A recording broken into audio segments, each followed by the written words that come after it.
ഒരു മിനിറ്റ്. രാഹുൽ ഗാന്ധിക്ക് പണി പാളി. കാര്യം രാഹുൽ ഗാന്ധിക്ക് തെളിവുകളില്ല കാണിക്കാൻ എന്ന ഒരു പോസ്റ്റർ കണ്ടപ്പോൾ ഞാനത് എവിടെ നിന്നാണെന്നുള്ള കാര്യം നോക്കിയപ്പോൾ കണ്ട് ജനം ജനം T V. Okay okay, fine fine, മനസ്സിലായി.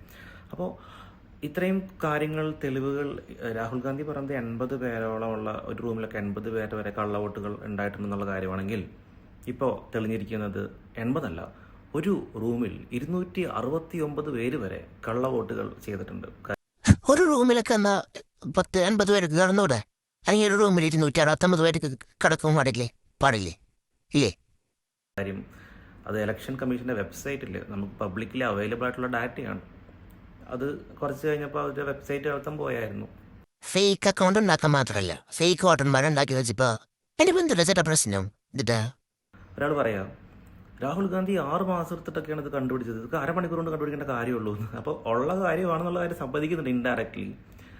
പക്ഷേ കേരളത്തിലെ കാര്യം വിട്ടേക്ക്, കേരളത്തിലെ കാര്യം നമുക്ക് സെപ്പറേറ്റ് ഒരു വീഡിയോ ചെയ്യാം. ഇത് ആക്ച്വലി ഇത്രയും സീരിയസ് ആയിട്ടുള്ളൊരു ആരോപണം ഉന്നയിക്കുമ്പോൾ അതിന് പ്രോപ്പറായിട്ടുള്ളൊരു മറുപടി കൊടുക്കാൻ പറ്റാതിരിക്കുന്നത് എന്തോ കാര്യമായിട്ടുള്ളതുകൊണ്ടാണല്ലോ.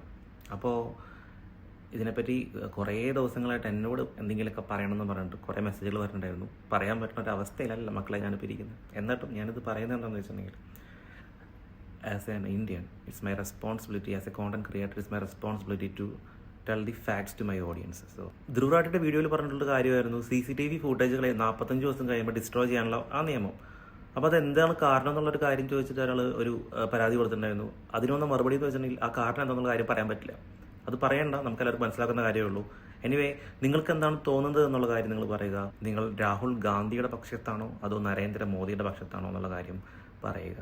11 പേരെയല്ലേ കള്ളോട്ട് ചെയ്തുള്ളൂ, ജയിച്ചില്ലേ അല്ലേ? അതെ, ജയിക്കലാണല്ലോ ഇമ്പോർട്ടന്റ്, മാർഗമല്ല ലക്ഷ്യമാണ് പ്രധാനം.